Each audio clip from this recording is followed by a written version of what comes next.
Tengo groupies y todo. Rolls, coge rolls. Les he hecho camisetas los cabrones. Con club de fans y todo. A lo mejor también grupos.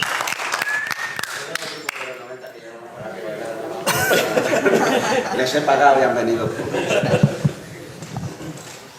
Pues vamos a empezar ya con este encuentro con Jorge Fornés, que bueno, ya había conocido en la jornada, ya habías venido más de una vez y que bueno, ahora las experimentas desde este otro lado, en una trayectoria profesional que se puede decir que ha sido y está siendo bastante rápida, ¿no? Casi un poco vertiginosa, tipo Bueno, montaña rusa casi. Tengo que aprovechar el tiempo que me queda. Sí, pero cuéntanos, hasta que empezamos a ver tus primeros cómics, ¿dónde estaba Jorge Fornés? ¿Qué estaba leyendo? ¿Qué estaba haciendo? Pues estaba básicamente trabajando en un taller de coches. Y bueno, tenía ya 38 tacos. Yo siempre digo que cuando bromeo, siempre digo que en la crisis de los 40 alguien se compraba un bote de Just for Men descapotable y yo me puse a dibujar TV. Porque realmente, bueno, siempre tienes momentos en la vida que dices, ¿qué me gustaría hacer?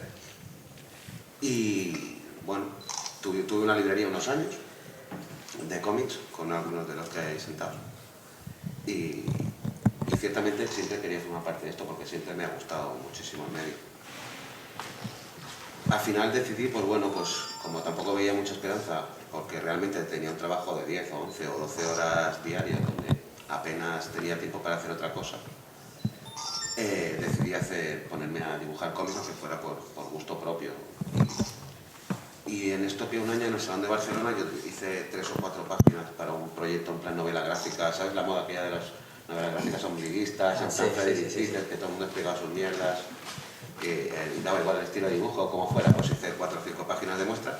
Se la enseñé a la gente de Astiberri y de la Cúpula en Barcelona y tuve una entrevista con ellos y les gustó el proyecto y tal.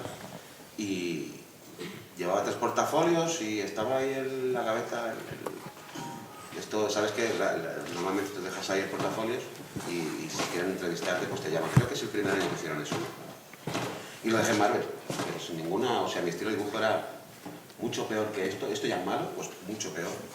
Y además con un estilo muy europeo, muy independiente. Y coño, fui por la tarde para ver lo de las entrevistas, pero con Norma, a ver si me habían llamado o algo así, y veo que Cebulski me había apuntado en la lista de entrevistas. Digo, tío, se habrá equivocado el hombre este.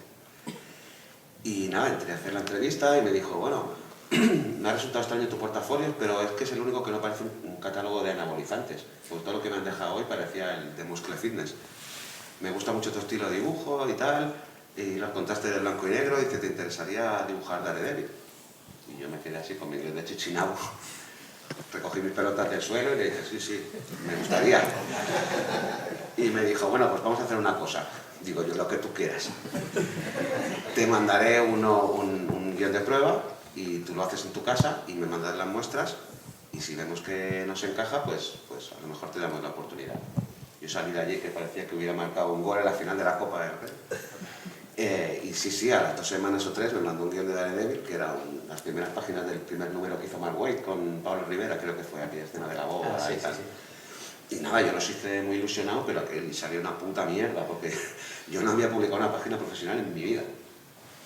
Las mandé y me dijeron, hostia, nos ha encantado, no tenemos nada mismo para ti. No dejes el taller, por favor. y nada, y se quedó la cosa.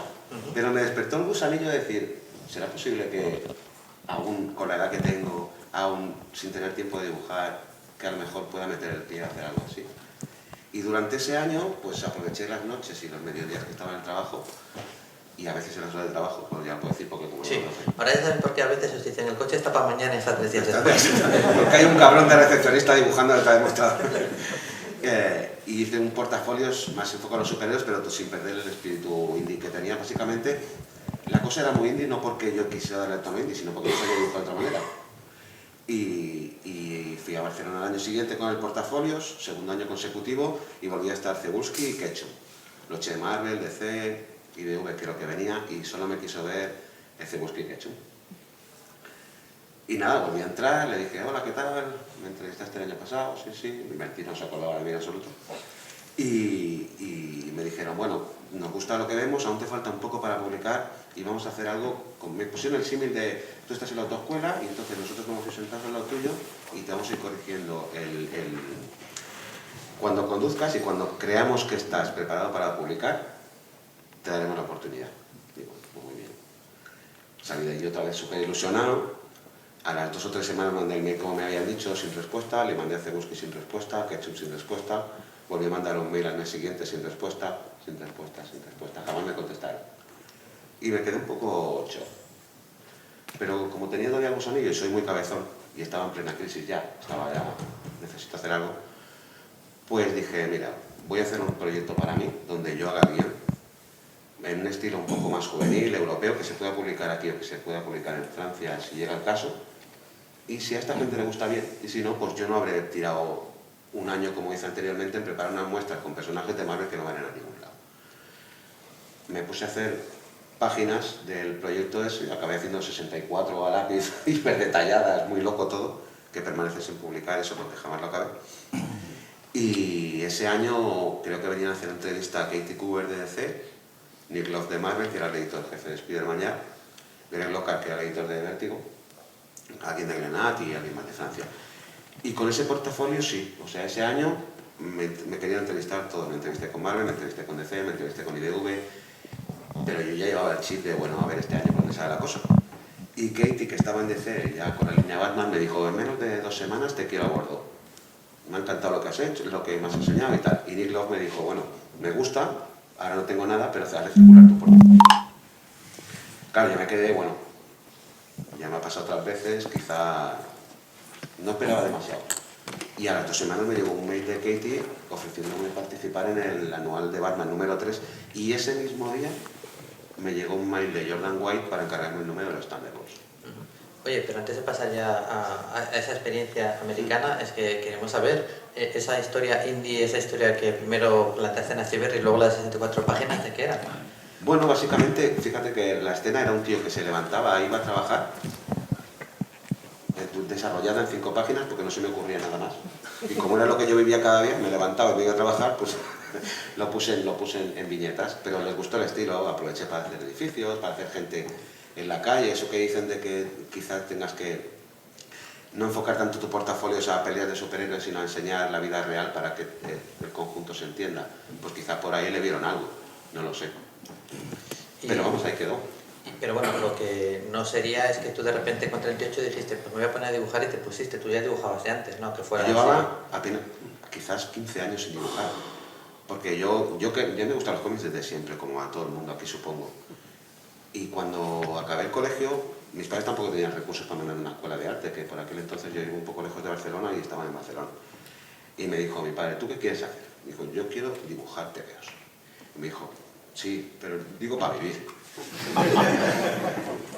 Total, que yo no tenía ninguna salida. Entonces, como también soy un poco tonto, decidimos que me apuntara a hacer FP Administración. Porque, bueno, oficinistas siempre hacen falta. Y tenía como 3 opciones, y yo como soy idiota lo hice al revés y acabaron cogiéndome en electrónica, que no tenía ni puta idea ni me gustaba. Total, que perdí allí 2 o 3 años de electrónica. Y luego empecé a trabajar pues como cualquiera, descargando cajas en un súper porque ya no quería estudiar más. Y en mi casa era o estudias o trabajas, pero no te vas a estar rascando las pelotas. Y la vida me llevó por ahí, trabajos normales. No, había dejado incluso de leer cómics durante 10 años o 11 años. Estaba totalmente fuera del negocio. Y por ejemplo, páginas como esta del número de Thunderbolts del que hablabas antes, que tienen, o bueno, podrían tener o asemejar a influencias de fuera del cómic, quizás por eso de los 10 años que decía, podría recordar más a la película del Boy o... Es que el guion de este número lo escribieron los que estaban trabajando en Ben Blacker y que eran responsables de cosas de animación y tal. Y entonces cuando me dijeron la doble splash esta, pues se me ocurrió hacer esto. Pues la verdad es que cuando me encargaron los 2 trabajos, el mismo día, con sus deadlines, yo todavía seguía trabajando. En ese momento, después de dar saltos, dices, ¿ahora qué hago? Porque no conocía a nadie en el medio, no sabía cómo funcionaba. Estaba trabajando en papel, pero ni siquiera tenía papel, ni sabía las dimensiones en que trabajaban ellos. y tenía que hacer los escáneres en la fotocopistería debajo de mi casa, que además les quedaban como el culo. Con lo que fue aprendiendo sobre la marcha. Lo que se me iba ocurriendo lo iba metiendo. Ahora me parecen páginas horribles, como le ha pasado antes a Álvaro y a cualquiera, supongo. Pero si le echo la vista atrás y veo cómo estaban hechas, o sea, siguiendo haciendo... Yo seguía trabajando mis horas en el taller y además por la noche hacía estas movidas cuando... Y de dos colecciones diferentes, cuando en realidad ya como profesional te hace falta un mes, como mínimo, para hacer un cómic, y solamente eso. Y demasiado bien está para no haber publicado ni una página en mi vida. Es que ni en fanzines ni nada, nada de nada. Y bueno, y después seguiste una temporada en Marvel y pronto te dejaron encargarte de personajes emblemas de la compañía. La cosa es que cuando yo acabé el anual de Batman, Katie se fue de DC y se fue a Marvel. Y hice el número este de Thunderbolts y en Marvel me dijeron, sí, está muy bien, pero no tenemos nada realmente para ti. Tampoco conocía a nadie más. Total, que me quedé un poco con una mano delante y otra detrás, pero coincidió que como Katie había pasado a Marvel y estaba precisamente con Jason en la tour, que está aquí, estaba haciendo Wolverine and the X-Men, el volumen 2, pues me dijo, pues como no he podido trabajar contigo, porque de hecho yo entregué las páginas y ella no estaba, no sabía lo mala que era, y entonces me dijo, vente, que pienso que eres bueno. Y me encargó un número de Lobezno y después otro. Y en ese impasse yo hice un viaje a Nueva York que pude conocer a Mike Marsh, que era el editor jefe de la línea X-Men en persona. Estuve comiendo con ellos, me llevaron a un chino muy guay allí en Times Square, que yo pensaba que iban a sacar un riñón cuando saliera y realmente era un chino muy bueno. Y me vine con un arco de X-Men, el de la vuelta del Juggernaut, pero como veis esto es súper amateur y no sé. Es que, ya te digo, es que todavía seguía trabajando así porque no se las miraban, porque hay un número de Amazing X-Men que me he olvidado de dibujar en las salas a la mitad de los personajes y ellos no se dieron cuenta. Y si cogéis o compréis el TV o lo tenéis por ahí, veréis que le faltan las salas a la mitad de personaje. No sé, no me extraña que después de acabar esto me quedase sin trabajo. Es lo que te iba a decir, que después hubo un momento de parón ahí y de dudas. Sí, porque resulta que yo es que tengo un problema, que cada vez que trabajo con un editor o lo acaban echando o se va. No sé si es culpa mía o culpa de ellos, pero empecé a trabajar con Katie DC y se fue. Empecé a trabajar con Mike Marsh en Marvel y se fue también. Total, que me quedé sin conocer a nadie en las editoriales porque todos mis editores se habían ido. Y junto con el trabajo, que tampoco era muy bueno, pues me quedé sin trabajo y yo ya había dejado el trabajo que tenía anteriormente. Con lo que me encontré prácticamente con una mano delante y otra detrás. En ese impasse, pues bueno, decidí apostar por seguir. Ya que había intentado coger el tren, pues seguí. Y me pasé al digital, me pedí crédito, me compré una Cintiq, un ordenador. Y empecé a trabajar digitalmente y a adaptarme a esa forma de trabajar. Y mientras tanto, como no tenía ningún trabajo más, empecé a abrir, había publicado muy poco, pero lo suficiente como para que te encarguen algo de commissions, que son dibujos por encargo. Y nada, iba ya variando mi estilo y gracias a las commissions, que precisamente hacía porque no tenía ningún otro trabajo, fui mejorando el estilo. Yo invertía las mismas horas en dibujar como si estuviera trabajando profesionalmente, solo que no me pagaban a mí. Yo me levantaba por la mañana, me ponía a dibujar hasta mediodía, luego seguía hasta las tantas de la noche, un día tras otro, un día tras otro, un día tras otro. Si tenía comisiones para hacer, bien, si no, pues hacía ilustraciones promocionales y las colgaba en las redes para que se fuera conociendo mi trabajo. Y en estas, que a los 6 meses o así, estuve hablando con David López, que es muy buen amigo, y me dijo, bueno, pues ahora me mejora muchísimo tu estilo, déjame que mande unas cuantas ilustraciones tuyas a Marvel, a ver qué me dice. Y sí, me encargaron 3 o 4 páginas de Doctor Strange, Nick Love, parece que les gustaron y luego me ofrecieron participar en la precuela de la película Doctor Strange de Marvel Studios. Y me puse a hacer eso, que fue muy divertido además. Es que eso fue un punto de inflexión total, o sea, que sería un nuevo Jorge Fornés. Generalmente, como él sabe que soy súper fan de su trabajo, me va a permitir contar esto, pero es que generalmente los autores se sientan y dicen, bueno, madre mía, yo no sé, mira qué horrible, y te dicen, bueno, pues no estaba tan mal. La verdad que en estos casos sí que resulta sorprendente que en 4 años haya habido una evolución tan grande, ¿no? Porque sí que era un trabajo, en el mejor de los casos, así regulero, pero de repente han firmado algunas de las mejores páginas. Digo, ¿hasta qué punto ese impasse de 6 meses de replanteártelo y pensar, que es algo que a veces haciendo un cómic mes a mes no es tan fácil para el dibujante de pararse a replantear a dónde va? ¿De verdad te sirvieron para decir, bueno, a ver, qué está pasando? Porque cuando ya te volvemos a ver con este número de incluso esas pocas páginas del Doctor Extraño, aquello de Los Vengadores, Infinity War, que también hiciste, y ya el especial con preludio de la película, y era un sabor totalmente distinto, y era un tono mucho más cercano al Jorge Fornés que conocemos ahora, pero en realidad pasaron, ¿qué? ¿6 meses? Sí, 6 meses. Yo tengo muchísimos defectos, un montón, y si ahora con mi mujer te dirá más todavía. Pero una cosa de las virtudes que tengo es que mejoro rápidamente cuando hago algo. Yo a lo mejor me pongo mañana a jugar al ping-pong y no he jugado nunca, y en una semana a lo mejor te gano. Y con el dibujo, como era lo único que hacía todo el puñetero día, a lo mejor, No has escogido un buen ejemplo. Claro, por ejemplo, no esto. Exacto, y influyó mucho el cambio al digital, porque perdí el miedo al entintado. Lo bueno para mí que tiene el digital es que puedes probar diferentes tipos de iluminación, y si te equivocas tienes un botón que vas para atrás. Eso no lo puedes hacer en el papel. Y eso provoca el ensayo-error, ensayo-error, ensayo-error, provoca que al final acabas encontrando un poco lo que quieres hacer. Estas páginas a lo mejor tienen el doble de trabajo de lo que puedo invertir en una página ahora, porque ya me lo conozco más. Pero hasta llegar a ese acabado que yo estaba buscando, hice muchísimas pruebas y muchísimos fallos, pero eso es lo que te permite el digital, eso es lo bueno. Y después de eso hay un parón y te vas a hacer una etapa en editoriales americanas también, un poco que no son las majors. La cosa es que cuando acabé lo de Doctor Extraño y tal, que además fue muy divertido porque trabajé directamente con gente de Marvel Studios, entonces me dieron acceso a su web, iba viendo lo que iban grabando, las pruebas de efectos especiales y tal, y aquello fue muy guay. El editor que tenía de asistente en Marvel, cuando se fue Mike Mars, había empezado a trabajar en Dynamite. Y me iba siguiendo por las redes sociales donde yo iba colgando las commissions, que cada vez parecía que gustaban más, y me dijo, mira, vamos a relanzar Golke y tal, no te podemos pagar como en Marvel, pero te podemos dar total libertad creativa y vas a poder... Yo no quería tampoco estar toda la vida haciendo 5 páginas aquí porque no llegaba a Bácalo, 6 páginas allí, mañana no sé qué voy a hacer, entre otras cosas porque tenía que pagar la hipoteca como cualquier hijo de vecino.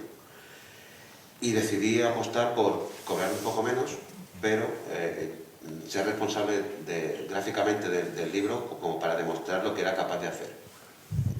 Y relanzamos Magnus, además el guionista era muy guay, era Kyle Higgins, y ya te digo, me dieron libertad creativa total. En la colección hay dos líneas argumentales, una que está en la nube donde se van los robots y la vida real, y decidí darle a un look a lo Kirby cómic de los 60 que incluso envejecí y tal, Sí, y una forma de narrar totalmente diferente a la del mundo real. Y me dejaron experimentar, ya te digo, de todo. Y entonces cuando empezaron a llegar buenas críticas sobre ese cómic, que él tristemente no tuvo buenas ventas y por eso no decidieron continuarlo, es cuando me dio un poco de repercusión. Que tampoco demasiada, no te pienses, pero la gente te sitúa más cuando te sabe dónde encontrarte. Bueno, también esa etapa este es un número de Barbarella, ¿no? Un personaje así. Exacto, cuando acabé lo de Magnus me ofrecieron hacer Barbarella, y de hecho me ofrecieron quedarme en Dynamite haciendo otra colección, pero entre que me aburro pronto y me gusta ir cambiando y tal, y ya había probado lo que era trabajar con ellos, estaba súper a gusto, de hecho sigo colaborando con ellos haciendo portadas, pero me parecía que tenía que subir el escalafón más. Quizás porque debido a mi edad me ha parecido siempre que tengo que recuperar el tiempo perdido, pero me apetecía cambiar el registro. Viendo esas páginas que estamos poniendo también de esta época, cuando comentábamos que era un Jorge Fornés nuevo, distinto, pese a que solo hayan pasado 6 meses, fíjate que más allá del trazo, de que evidentemente sea mucho mejor y todo lo que se aprende a fuerza de hacer, es que de repente ya era una forma de contar, en esos 6 meses cambió totalmente, o sea, te soltaste. Yo creo que eres probablemente uno de los mejores narradores contando cómic americano. Me parece realmente que eres de los que mejor que controla no solo lo que se ve, sino lo que no se ve, ¿no? Y eso funciona muy bien. Pero ¿en qué momento de repente? Porque es casi como de un número para el siguiente, ¿no? Ya en el Doctor Extraño empezaste a hacer algunas cosas que antes no te hubieras atrevido a hacer. O sea, ¿en qué momento, dentro de eso de que mejoras rápido, de repente vas a hacer la página y dices, pues no, lo que hacía ahora de viñetas muy convencionales, no, ahora voy a contar yo de esta manera? Si te das cuenta, hay un cambio en el último número de Amazing X-Men, hay un cambio narrativo, porque como vi que no podía competir con la calidad de dibujo de otros autores, porque no tenía ni la experiencia, ni las horas, ni era tan bueno, quizá podía competir con la forma de narrar. Eso está al acceso de cualquiera. Hay algo instintivo en la forma de narrar, que lo tienes relajado en el cerebro de las películas que has visto, de los cómics que has leído, de las cosas que se te ocurren también, porque todo eso se te ocurre sobre la marcha. Y empecé a dejarme llevar más narrativamente. Y entonces empecé a experimentar más y como vi que en lugar de decirme los editores, en lugar de decirme para de hacer esto que no se entiende una mierda, me decían que era precisamente lo que más les había gustado del cómic, pues decidí potenciarlo. Y si... cuando llegué, pero a lo mejor me voy a conocer lo que uno. No, tira. La primera vez que fui a Nueva York, el taxista me dijo, métete en cualquier sitio que quieras. Si no puedes pasar, ya te dirán que no. Y yo apliqué esto a hacerte ver. O sea, haz la cosa más loca que se te ocurra, si te parece que funciona, y si resulta que no funciona, ya te lo dirán. Entonces empecé a improvisar la forma de narrar y hacer cosas diferentes y tal. Y bueno, ahora estoy como retrocediendo. Sí, vamos a ir hablando ya del paso, de que vamos viendo imágenes, aunque todavía están un poco lejanas, pero no demasiado porque llevas los años que llevas. Pero una de tus características también es el uso de onomatopeyas, no es algo que te sientes especialmente cómodo. Cuéntanos un poquito este recurso. Es que yo soy muy fan por ejemplo, de todo y de gente así. Y me gusta mucho hacer las onomatopeyas a mano porque aparte de ser súper divertido, te ahorras dibujar la parte que va debajo de la onomatopeya, que luego a lo mejor te están matando a hacer 500 ventanas en un puto edificio y ponen boom así de grande encima y queda mucho más guay hechas a mano, pues me parece, o a mí por lo menos me gusta más, porque además le puedes dar, se integra más con el dibujo, tú puedes elegir qué tipo de onomatopeya usar y normalmente las que usan ahora son muy random. Sí. Supongo que el programa que tienen tampoco es que se fijan demasiado en los detalles, entre otras cosas porque no tienen tiempo. Pues si ellos no se fijan, prefiero fijarme yo. Este negocio, al ser negocio de equipo, o una industria de equipo, tienes que confiar en los demás. Pero como somos, pues cuanto más hagas tú, menos sorpresa queda, menos malas sorpresas te pueden dar después. Y apliqué esto también. Hay un número de los X-Men también, donde dibujé todos los personajes pequeñitos y abajo espacio para meter los diálogos y le pusieron los diálogos en todas las cabezas y entonces no se sabe qué está hablando. Son cosas que vas aprendiendo, funciona a ver el cómic después. Estamos viendo lo de Barbarella y quizás por las últimas páginas que hemos ido viendo y para algunos de tus trabajos anteriores, no sé, como que te imagino mucho más cómodo en paisajes urbanos que en paisajes de ciencia ficción, pero ¿de cuándo en cuando alguna cosa de este estilo te sirve un poco así como para desengrasar? O al revés, ¿has hecho mucho urbano pero te gusta más esto? Yo no soy muy fan de la ciencia ficción, soy más fan del noir o de este tipo. Pero lo que es cierto es que al final somos profesionales, si te ofrecen un trabajo tienes que hacerlo. Entonces tienes que buscarle qué parte de ese trabajo te anima a hacer un buen trabajo. En este caso yo quería hacer pues, un rollo de ciencia ficción en los años 60 o 70 porque me motivaba más a hacerlo. Porque a mí la ciencia ficción pura y dura pues no me llama mucho. De hecho serían bastante... A ver, para hacer fondos de puta madre, porque metes ahí estrellas y ya está. Pero no me gusta ese tipo de historias. Sí, otro de tus trabajos, que es el Hot Lunch, aparte de que ahí pudiste hacer el color, si no me equivoco, sí. Por cierto, ¿eso guay o un trabajo extra que te puedes ahorrar? Es hacer un número al mes con tinta, lápiz, color, aunque tuviera ayuda de John Manuel, que es un amigo que tengo por ahí que me echa una mano, es duro. Pero volvemos a lo mismo, o sea, me ofrecieron hacer eso, Mike Mas, que estaba en Aftershock ya, con Elliot, que es un dibujante, un guionista de puta madre y súper majo, y me dieron libertad creativa total. Volví a sacrificar el precio por página, porque estas editoriales no pueden pagar lo que una mayor, pero teníamos parte de los derechos a cambio. O sea, teníamos la mitad de los derechos si algún día se adaptaba a cine o televisión. Era una historia anual que a mí me encantaba y además me daba total libertad creativa. Pues esa fue la razón por que yo dijera, voy a hacer el color también y a ver qué sale. Pues como nunca he hecho color, pues por probar. Y también hicimos el color, sí. Y bueno, es un trabajo como muy cinematográfico, ¿no? Supongo que Es que lo pedía la historia, sí. creo. Es como súper adaptable, además hoy en día que hay tanta... Sí. Una especie de esquizofrenia, ¿no? Creativa. O sea, últimamente a medida que vas haciendo páginas como comentamos antes, más tendiente al clasicismo, ¿no? Vas yendo a autores, pues eso, Mazzucchelli, pues incluso más recientemente David Lark, un poco todo esto. En las portadas vas soltando ahí un rollo muy vanguardista, muy de diseño, muy... Porque creo que va al revés. O sea, por ese entonces ya empecé a aplicar la filosofía de que cuando estás explicando o preparando los layouts para explicar un cómic, la solución más fácil, más sencilla y la que mejor se entiende es la ideal. Y eso provoca que mi forma de narrar cada vez sea más sencilla y más clara.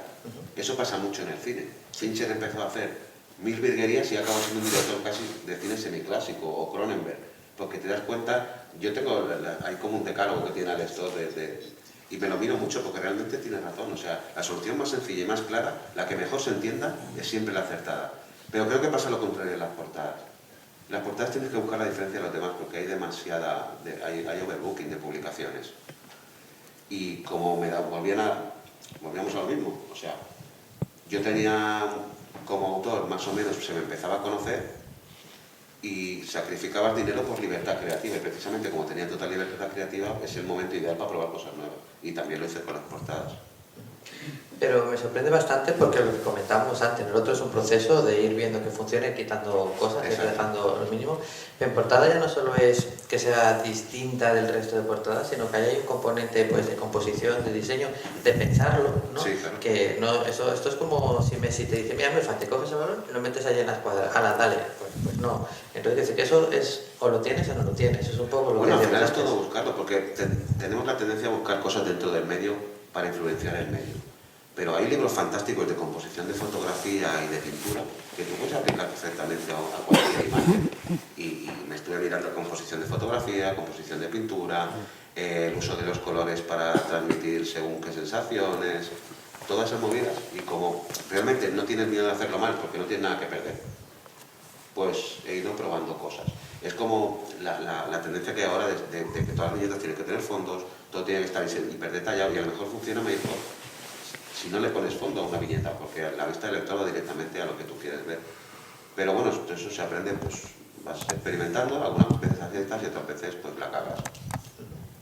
¿Y alguna vez alguna de estas portadas la mandaste y te dijeron, esto igual es demasiado atrevido? Es que cuanto más arriesgas, ¿no? Sí, y me pasa ahora también, cuanto más arriesgas, es parece lo que decía antes Tony, que cuanto más disfrutas tú, aunque te parezca que lo estás viendo mal, es cuando el lector más... Pues los editores pasa igual, cuanto más arriesgaba, cuanto más buscaba la diferencia, más me apoyaban.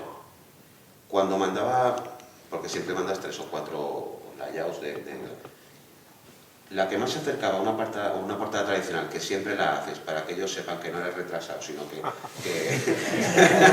también sabes hacer portadas normales, pero pues eso no le gustaba. Le gustaba la más rara que le enviaras, precisamente porque buscaba la diferencia con lo que seguía en ese tema.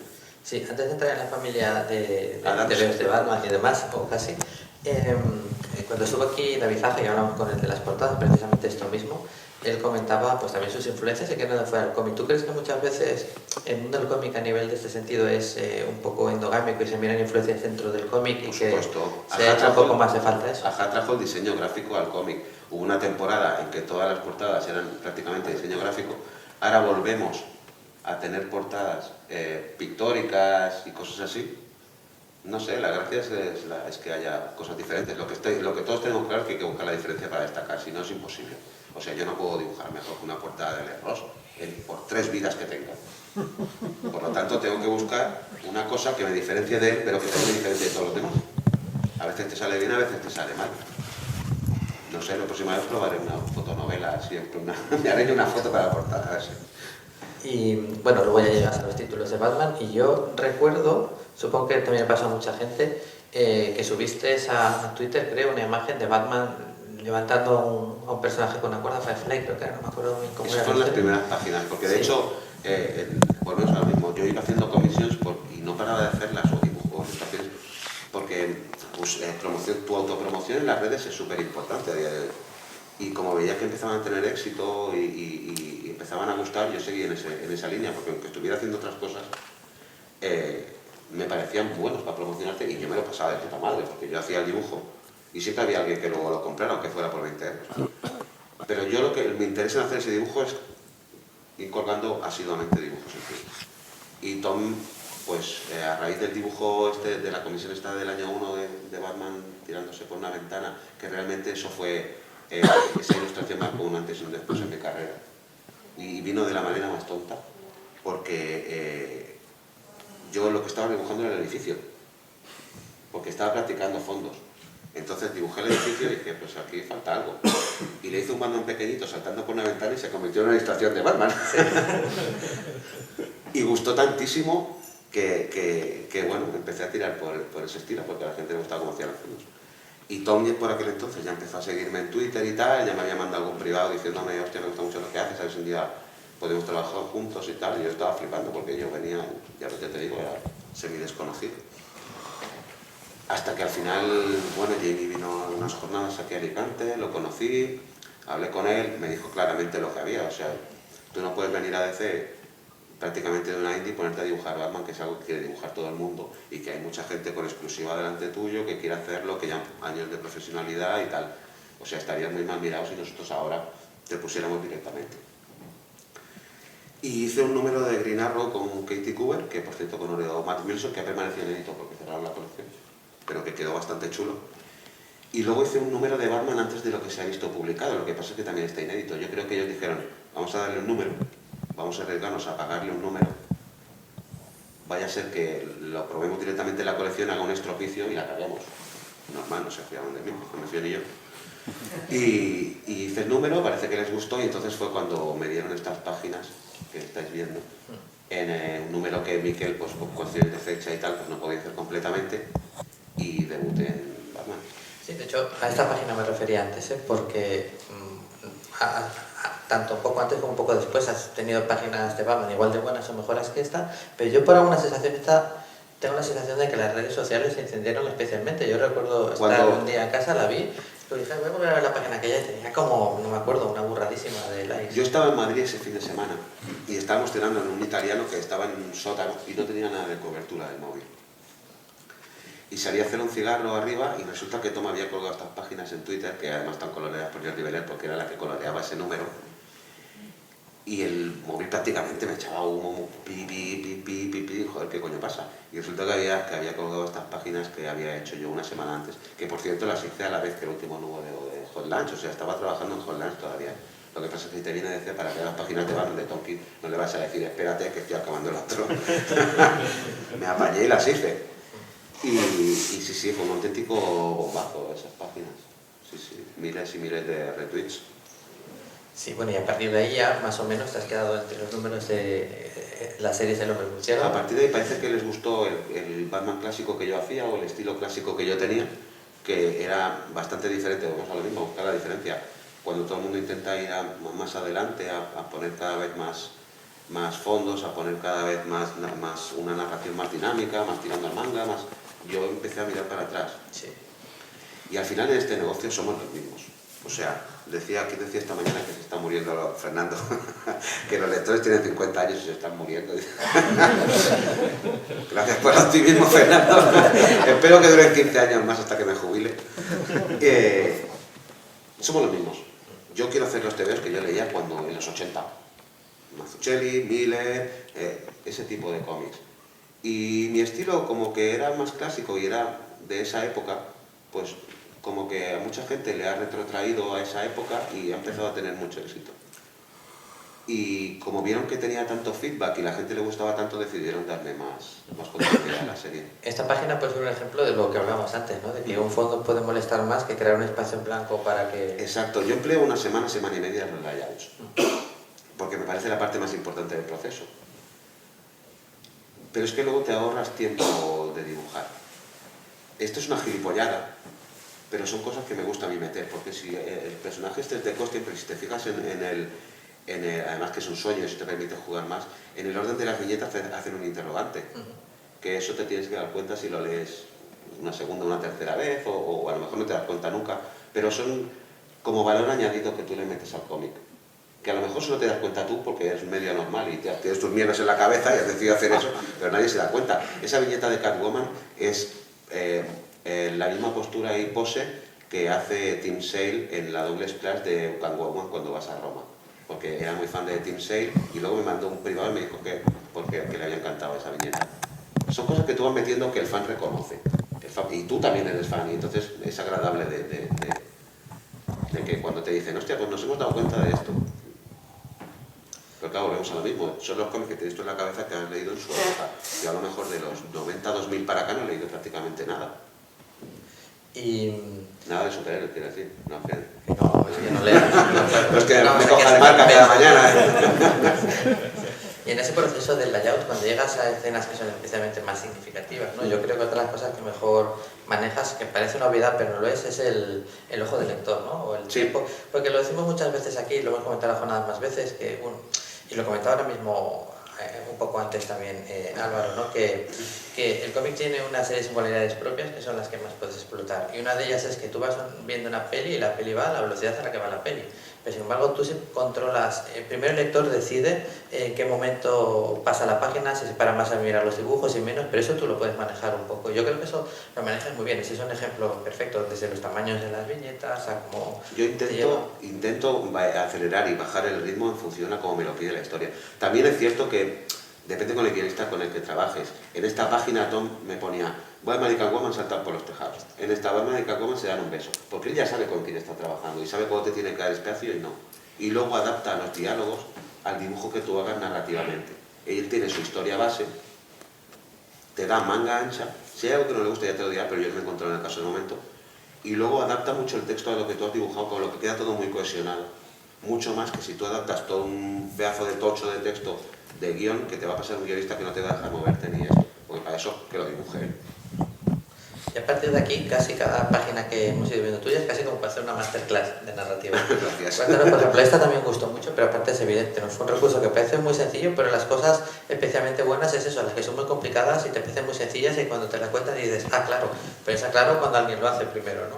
Entonces cuéntanos un poquito estas decisiones de... Bueno, básicamente esto es un sueño y esto realmente no te pedía a fondo. Quería mostrar lo que es la vida de Batman cuando va perdiendo, pero la capacidad, la virtud del personaje es volverse a levantar tras cada derrota.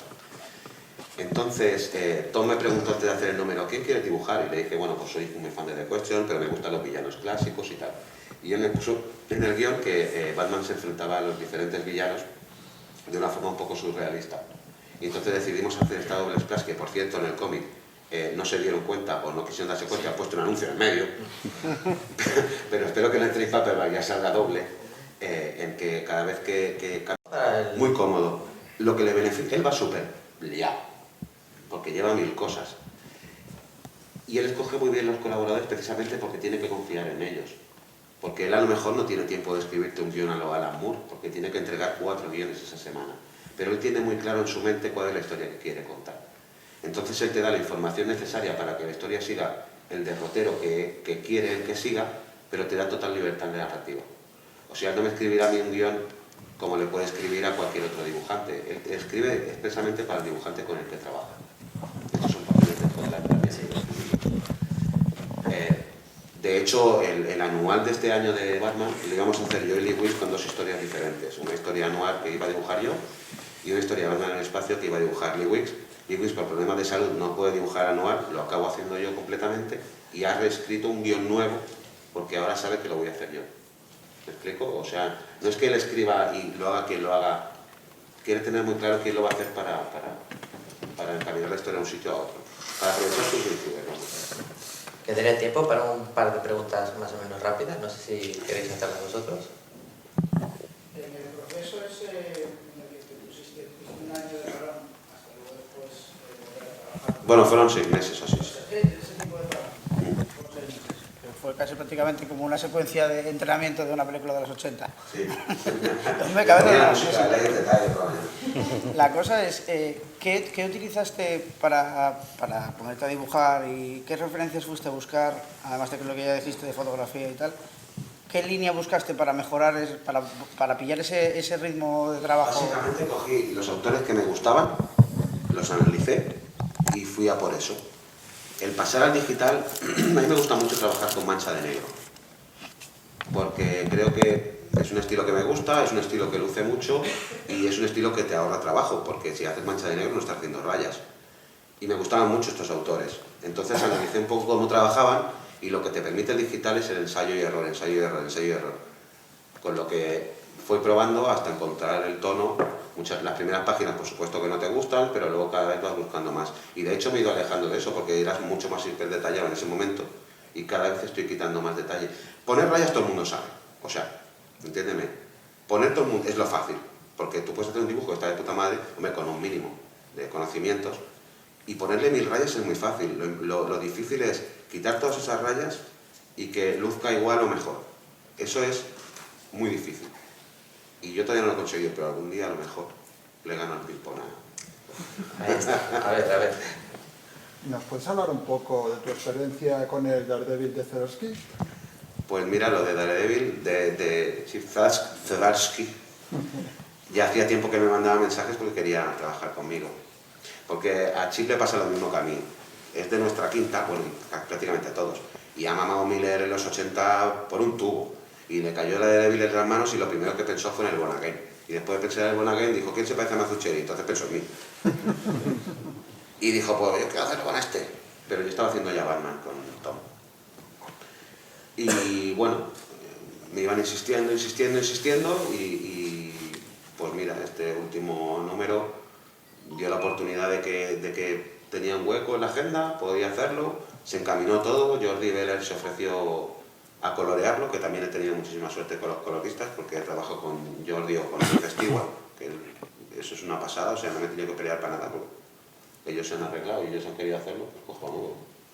Y me salió la oportunidad, además era un número muy guay, porque es una pelea en una comisaría y tal, muy serie negra, y me lo he pasado genial. Y bueno, ya sí, para rematar dos cosas, ¿sabes ahora el futuro cercano o a medio plazo dónde te va a llevar? Y si lo puedes decir. Tengo una idea, pero no puedo. Pero no puedo puedes decir que tengo cosas en DC, que tengo cosas en Marvel, Vale. y fuera de estas dos también. Porque no tienes contrato en exclusiva. No, de hecho creo que para mí no lo necesito ahora mismo, porque me lo paso muy bien haciendo portadas para Dynamite, me lo paso muy bien cuando me ofrecen páginas de Batman, me lo paso muy bien cuando puedo hacer Daredevil en Marvel, y el contrato de exclusiva sí que te da una seguridad, pero ahora mismo no creo que sea lo necesario en mi carrera. Si yo viera que me falta trabajo, sí, pero ahora mismo, gracias a Dios, el problema que tengo es que como no sé decir que no, me acabo liando en mil mierdas y estoy siempre trabajando. Y tengo un crío de 3 meses que acá nació hace poco, que también me gustaría que me conociera cuando fuera mayor. Bueno, y como dices, mejora muy rápido. Cuando veías las primeras páginas te imaginabas otro Jorge en el futuro al que querías llegar. Ahora ya estás en un punto en el que dices, bien, este soy el artista que quiero ser. Yo me imaginaba un Jorge en el futuro recogiendo cartones. Sí, o sea, a partir de ahí todo bien. Sobre todo después de que me votaran de Marvel. Pero gráficamente ya dices, este no. va a ser el... ¿no? Todavía me gustaría sintetizar más y me gustaría hacer cosas más guays trabajando menos. O sea, explícame, no trabajando menos, echando menos horas, sino haciendo menos trozos. Pero claro, eso es prácticamente imposible, llegar a nivel de Toff o de gente así. Pero bueno, no sé, es lo que te digo, en vez de mirar para adelante estoy mirando para atrás y más para atrás y más para atrás. Porque para adelante siempre habrá gente que lo haga mejor que yo, siempre, o sea, mañana a lo mejor viene Pepe y le diré asqueroso su cara como se lo llevo diciendo toda la semana con los números que ha hecho de House of X, y hay tantísima gente tan buena que lleva además toda la vida de experiencia, que además ha estudiado arte, que además pone color directo, que además hace portadas con la mano izquierda y con la derecha a la vez, que contra eso no puedes competir. Bueno, pues ya lo iremos hablando en próximos encuentros. Esperemos que tu presencia en Avilés siga siendo tan habitual como estos últimos años. Y pues eso, pues darte las gracias por esta cabezonería, esa crisis de los casi 40 en la que decidiste que esto es lo que querías hacer, porque lo estamos disfrutando mucho. Bueno, espérate que todavía faltan los 50, que tiene que venir. Que bueno, pero siempre de funambulista un año. Exacto, sí. Aquí todo es posible, o sea que ¿por qué no? O con la mesa o de escapista como este que he montado aquí una carpa de circo. Eso fue muy bueno. Y nada, pues eso, pues que vamos a ver, aunque no nos lo cuentes ahora, y estaremos pendientes de esos tebeos que ya tienes asegurados. Pronto. Y nada, date las gracias como siempre con un fuerte aplauso.